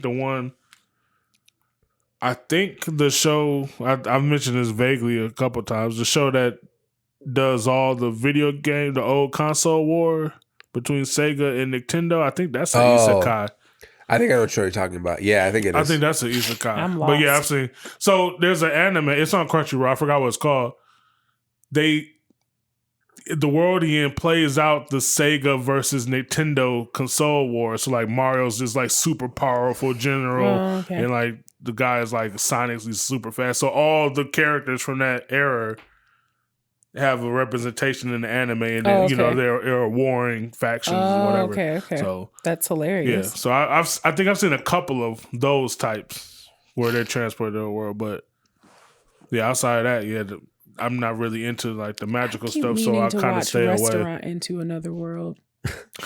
I think I just seen that. Did you? Yeah. Well, not watching. Like on your suggested list or whatever it came up on. Well, when I was looking through isekai stuff. So for me, I like isekais a lot. For that escapism reason, and because I've always been, like I said earlier, I've always been a big fan of like fantasy as a genre. Yeah. Because like sci-fi, fantasy, and then I'm a big JRPG fan. That's like the majority of video games I play are JRPGs. So I'm that guy that reads all of the lore in the game. So like all of the codex entries or like the glossary entries about the characters and the lore of the game. Yeah. I read all that stuff. That's me. I'm always just shipping people. Like, do I do that too, this relationship and they get together? Okay. Yeah, but I'm that guy that reads everything. So, so I like isekais because I like the world building aspects of it. Yeah. I like the interesting stories and interesting characters and like what they do with them. A lot of isekais are pretty much the same to some degree. I feel like this actually ties really well to my next question. I feel like the genre as a whole has evolved since SAO, or Sword Art Online for the uninitiated. I feel like the genre has evolved since SAO blew up a few years ago. Yeah. And for a couple reasons. One, because isekai is not a new genre. Like isekai has been around for a long time. Yeah, very long.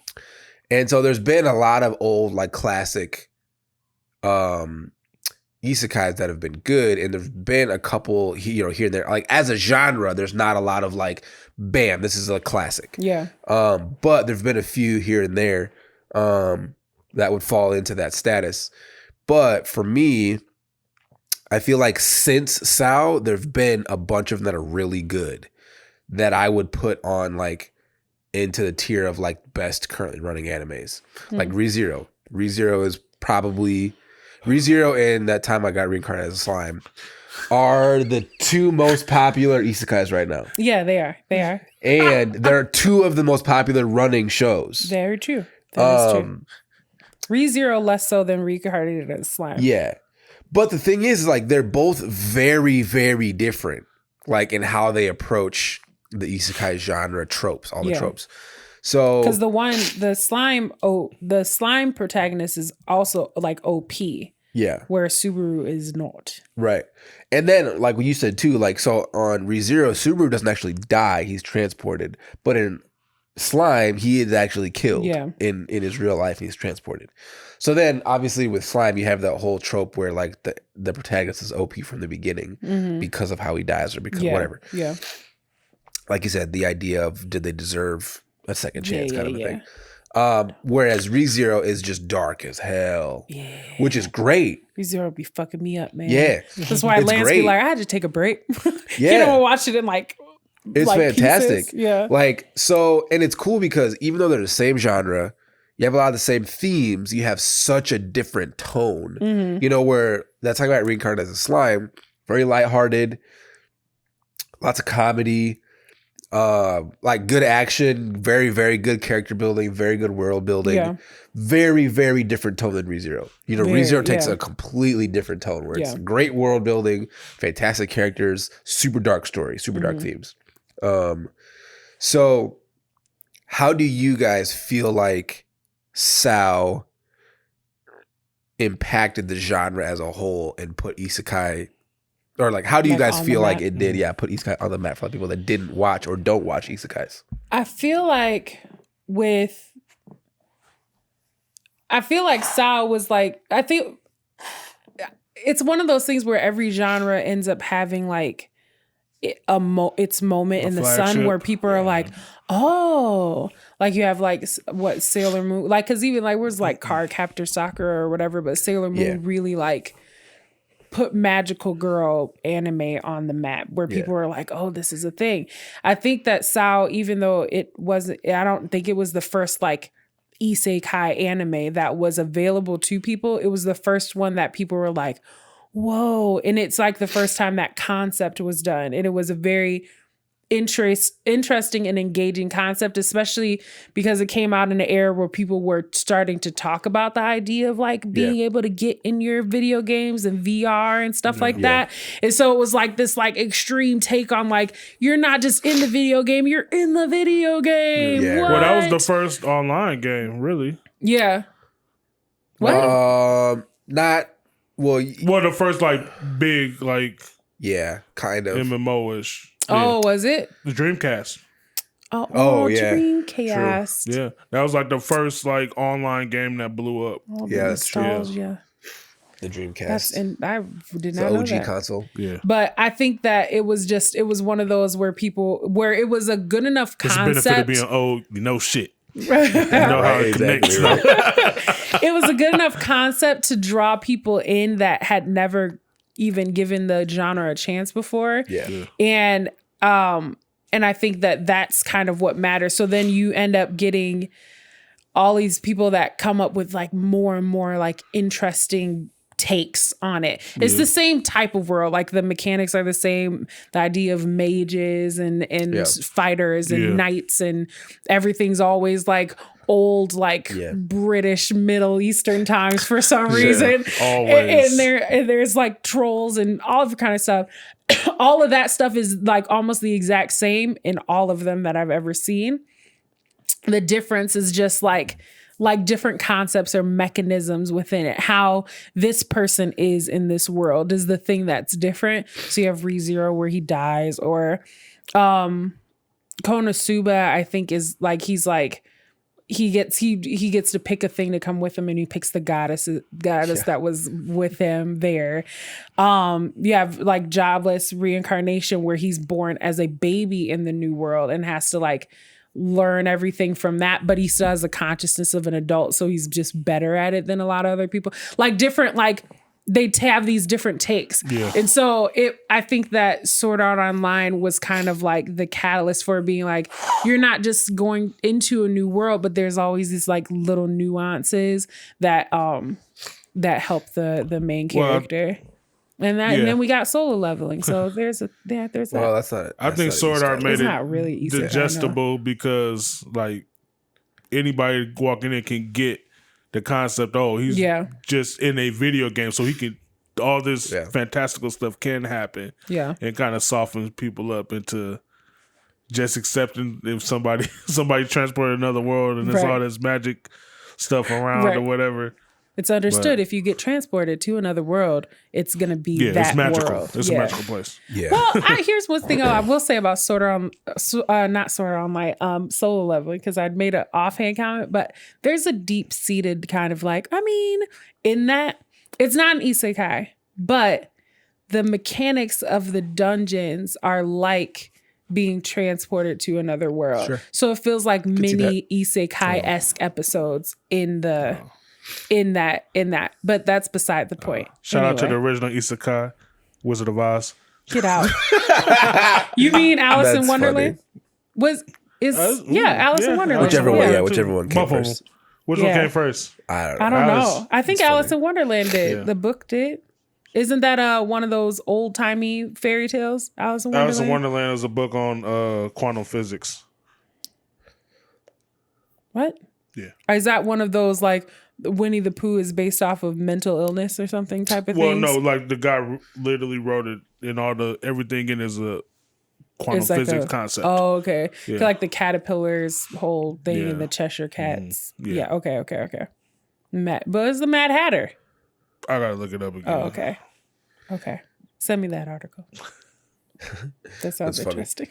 So, like I said, I think one of the big things with isekais is that as a genre, it doesn't have a lot of commercially successful greats. Yeah. Like a lot of other genres do. It has a few, obviously Sao being the biggest one as far as commercial success. Because it spawned games, other, more seasons of the anime, everything. Yeah. But I found this good article that's talking about some of the best isekais that have come out, and like there's some on the list that I've never watched, some that I've never heard of. But obviously there's a bunch of them on here that I am familiar with, that I've either watched or have at least taken a glance at. So we'll go through this here real quick and see if you guys know any of them. One of them is called Drifters. So this one is not old, but it's not new either. It's got an interesting concept where you have kind of has almost like a Fate feel to it, where you have historical figures that are pitted against each other in like epic battles. So that's a good one.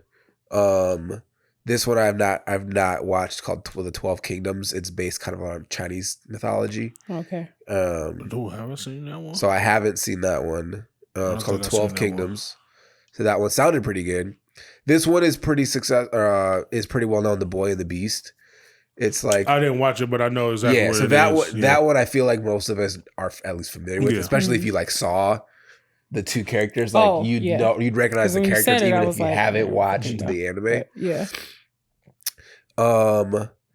So Jobless Reincarnation is on this list. Is it? So Jobless Reincarnation is on this list. It's been entertaining so far. Yeah. I only started watching it because of this, and also I'm probably going to continue to watch it. Yeah. Even with the lewd baby. Another one is this one I've never heard of before. It's called the Saga of Tanya the Evil. Oh yeah, You've seen? She's like a It's like if what's the best way to describe it? If Wolfenstein and Harry Potter had a baby. Okay, sure, interesting. Okay, but yeah, so that's on this list. So see, you do know something that you didn't realize that you knew. Look at you, Isekai watcher. Right? This one, I feel like a lot of people don't realize is an Isekai until they watch his Overlord. I see that picture. Yeah. So okay. Overlord is an Isekai. I've only seen clips. I haven't sat down and watched it. So Overlord's pretty decent. That's another video game one though, isn't it? That one, that's another video game one. Have you like watched any of the what's that one where they put like a whole bunch of isekais together, and they have his character in there, and I cannot remember what the name of it is. Oh, it's a show? Yes, it's a show. It's like a gag show about isekais and his characters, and everybody goes to the same place type thing. Yeah, well, they're like all transported into the same world from all these other. I'll have to look that up. That sounds fun. Damn it! I wish I could remember the name of it. Yeah, so Overlord. The interesting concept about this one, and I've actually watched a pretty good amount of Overlord, is again, like you said, it's based in a game world where he logs in, the servers are going to go offline. So he's like logs into his friends one last time because he got a guild and they were like the top ranked guild. They were like the top ranked evil guild. So they had like good guilds and evil guilds. So he's like the top ranked, he's the leader of this top ranked evil guild.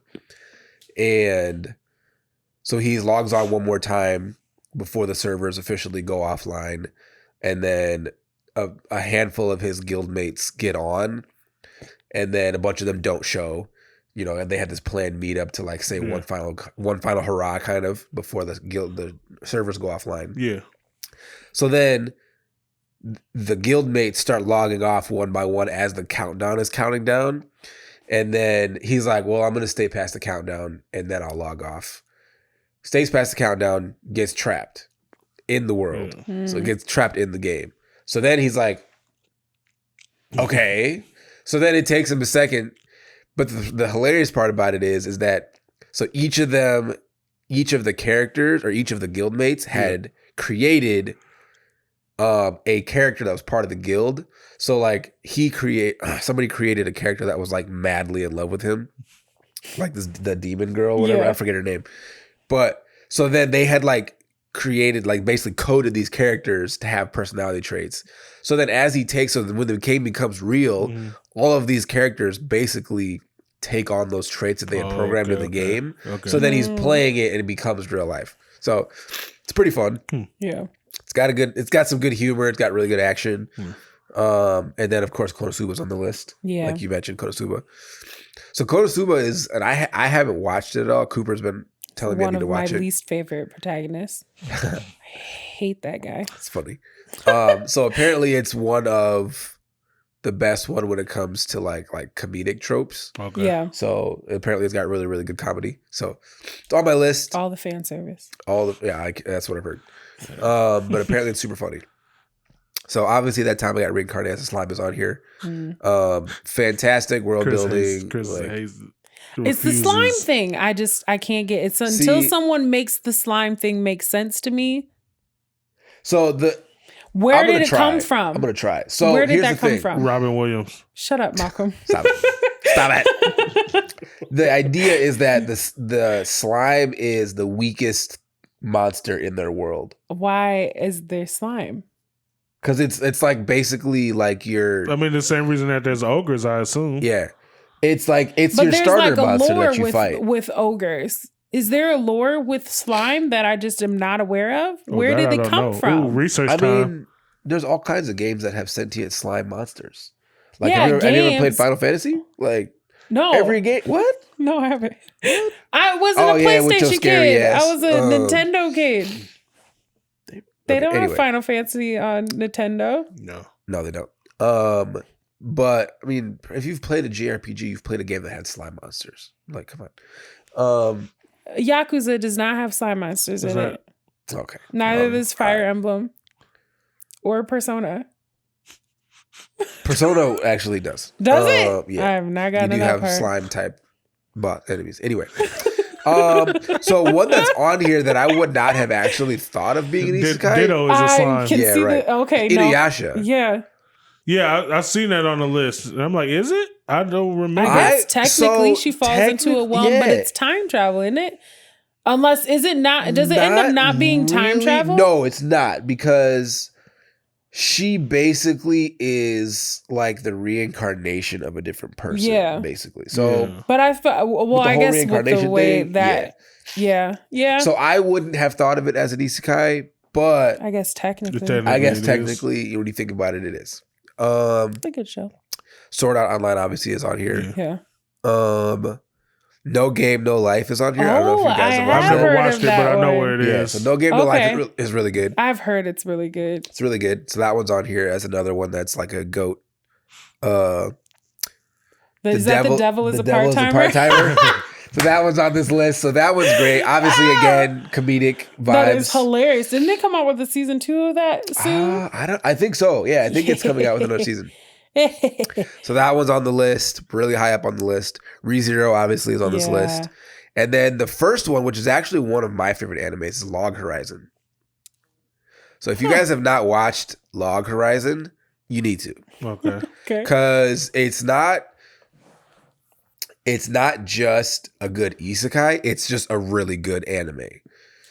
So basically, again, it's premise where it's based on a game, logs onto the game, and then like the main character, which I'm forgetting his name, but the main character is super intelligent, like super intelligent in real life, super intelligent in the game. He's a strategist, basically. He's a summoner, he's a mage type class.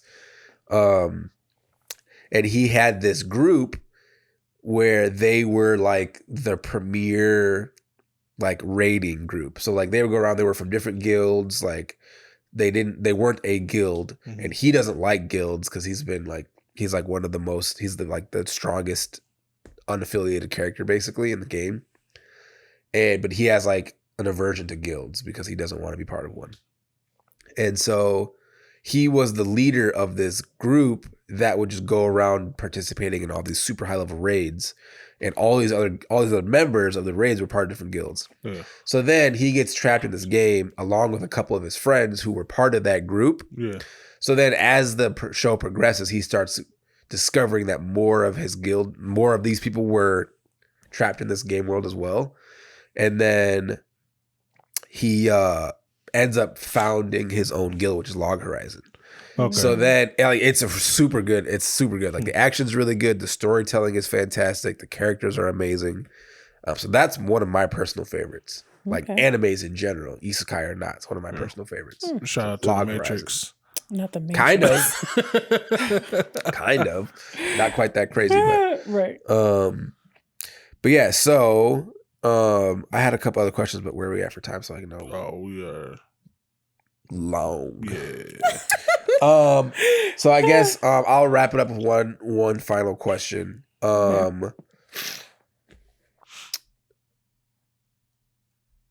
Obviously, with the way that anime currently is, and we've all said at multiple different instances that there's way too much anime out there currently, and a lot of it's isekai.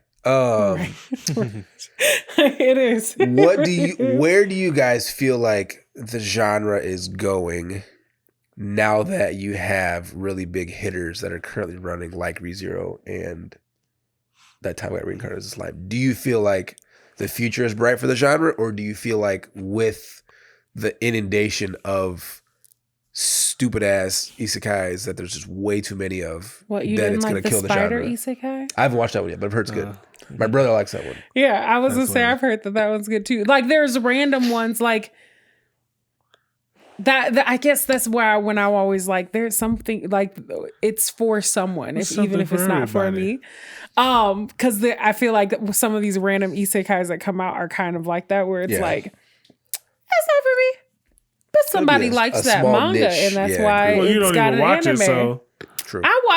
Clearly I watch a lot of it. Actually, now I'm thinking about it. Like when you went through this, I was like, wow, I watch a lot of That Isekai. was my point, is that Isekai is more prominent than you think. Yeah. No, but it's hard because with something like Isekai, especially because, like I said, everyone gets transported to the same type of world. It's twofold, right? Because everybody gets transported to the same type of world, which is going to be super reminiscent of like a lot of popular JRPGs and stuff like that, it does give the creators like a chance to be creative about other elements of the story, because people already know what the world is like for the most part. They don't really have to do a ton of building, in the sense of, I don't have to explain to you what a mage is. I don't have to explain to you what a knight is and how some of these things kind of work, because they assume that the person watching it is coming in with a certain amount of understanding. They might have to describe how mage powers work in this world, but they don't have to explain to you like the essence of anything. So with that, it does give them a lot of opportunity to create really interesting things, like somebody that dies to respawn, or somebody that gets born in the world, and that different kind of stuff that they've been doing lately, or someone that becomes a spider or slime.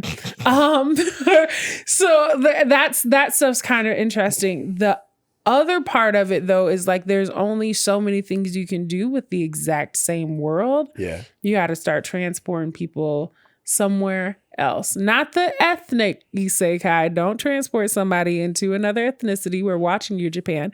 But like transporting them to like other worlds that maybe don't like operate the same as fantastical ancient Europe. Sure. So like, I think that's where I'm kind of at with it. I think they have some time to go before they run out of ideas with this world that everybody's going to, or this type of world everyone's going to. But I think eventually they might have to branch outside of that medieval. Well, I think that's why the Tanya world. one is so good, because that's like World War II era. Yeah. It's like World War II and magic mixed together. So I think that's why that one. And have there been cool. ones where people get transported to like future techie worlds? Like, you know what I mean? Like stuff like that, where it's just like, I would imagine there is totally different than like, if they went that route, there's literally it's boundless. But if everybody keeps going to the same fantasy place, world, then I think that they might end up pretty limited. They're going to run out of these eventually. Not for a while, but eventually. Because aren't there like two or three slime ones now? I think there are at least two, but I can't remember what the other one was. I think the other one's called like the Slime Diaries or something like that. I don't even remember. There's someone's a spider. Someone's super overpowered and they can't level up anymore. There's somebody like that.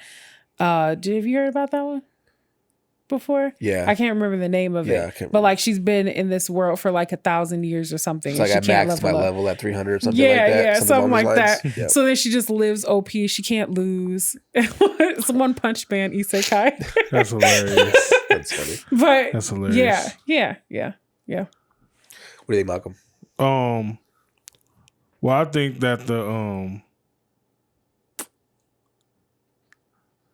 I think there could be more variety than a shonen, because the only real thing is that you have to be transported to another world, and then from that point you could do whatever you want. Yeah. And you don't even like, and so there's not a lot of tropes as far as like protagonists, whatever. Like you can literally make it whatever you want once you establish what world you're in.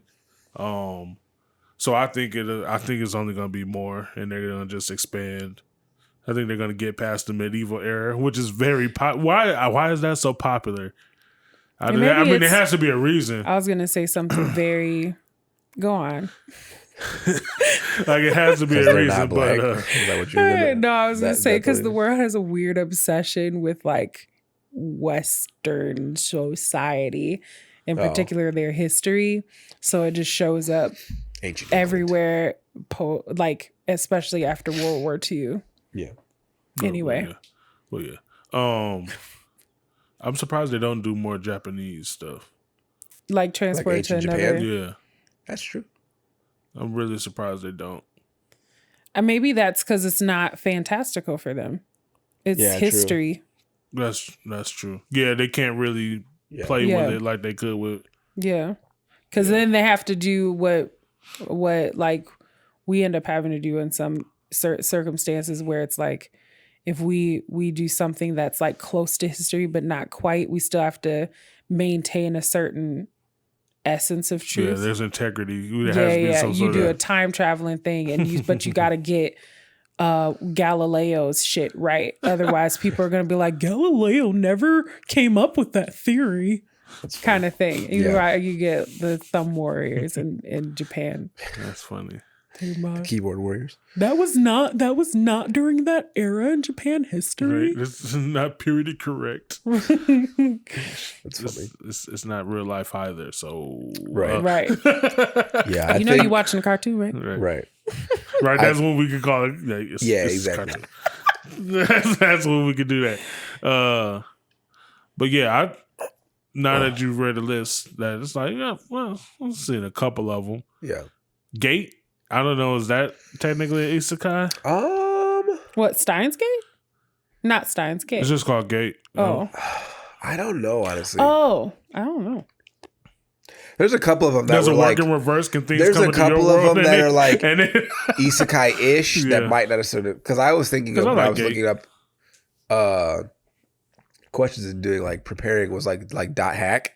Oh, yeah. Because like Dot Hack was one that was kind of like SAO-ish back in the day, but I don't think it technically qualifies as an isekai though. But is Ready Player One isekai? An American isekai? That would be close to Sword Art. That might be. That's a good point. Yeah. I don't know. I gotta read Ready Player 2.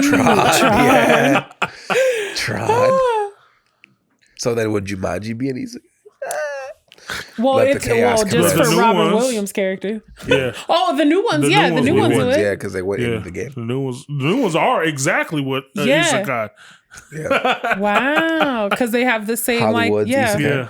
Interesting. Nice. Yeah, I think my final thought on the future of the genre is because, like we were saying, there's so much isekai out nowadays.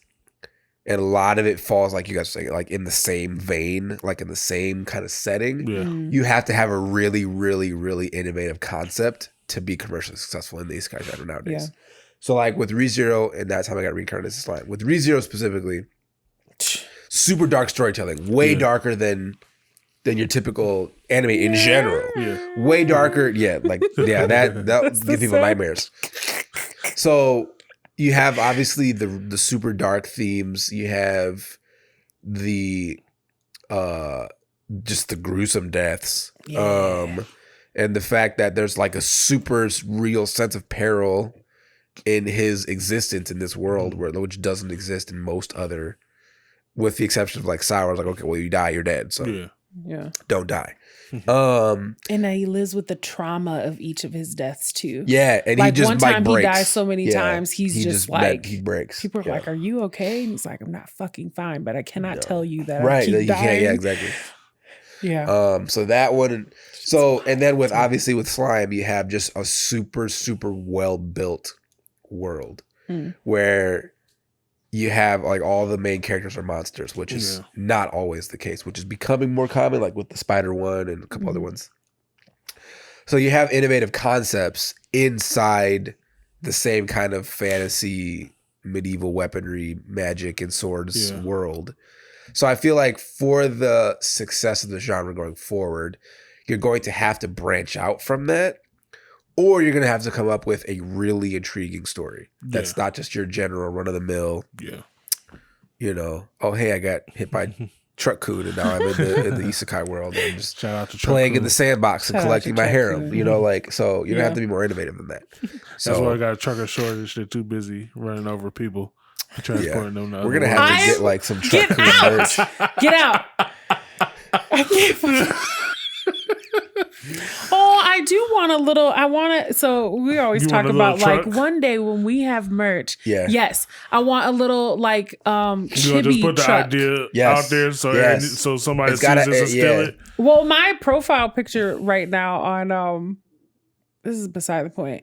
On Discord is a truck painted like Kirby with fire coming out of it. So it's a That's trash funny. fire, but it's Kirby. That is a trash fire. Kirby's a trash fire. No, I'm just kidding. Hi. I was gonna say I love. Is Kirby a slime? I No. main Kirby in Smash Bros. Yeah. So I dislike you as a person. Though. That's all she played with. Yeah. yes, Kirby or main- Jigglypuff. Kirby mains just want to watch the world burn. I do actually. yeah. So that pans That out. tracks out. Yeah, it tracks. One of my cousins was that person. He would go to the corner and just spam the taunt. Which And they I do have Sora. I strangled him wonder in how real much life. that costs them though. Probably a lot. That's beside the point. Yes. Anyways, this has been a fantastic episode. Lots of sidetracking. Lots of We sidetracks. miss you, Lance. But hey, yeah, right. But This episode's for you, Lance. But after if you've made it this long, props. After having watched other ones where they just like get off track, like the Trash Taste podcast, which is so much fun to listen to, I do like that. where they just rant. It's fun sometimes. Yeah. So That might be where I've heard about that manga, honestly. probably because they talk about a lot of stuff. So if you've made it this far and you love our content, subscribe. We're on all socials. We're on IG. We're on Facebook. We have a Discord. We're on YouTube, which is probably where you're watching us. Or if you're listening to us, listen to us wherever podcasts are heard. Ooh, we have a TikTok too. We do have a TikTok. So if you like watching TikTok. Waiting on Malcolm and Jordan to drop them. Yeah. I I'm did telling one. you. That's right. Pressure's He did. on. He did. He I did did do one. one. But I mean, he wasn't in it, but he did Yeah. do one. He did the I did the that. one Oh of- the yeah, one yeah, about me. yeah. That's That's their Anime Bay. contribution Which is to hilarious. Anime Bay. our TikTok. Yeah, Anime Bay. Both Anime of you Bay. get out. He's the visuals. Oh my god, I love it. So guys know the slogan: stay colorful, peace.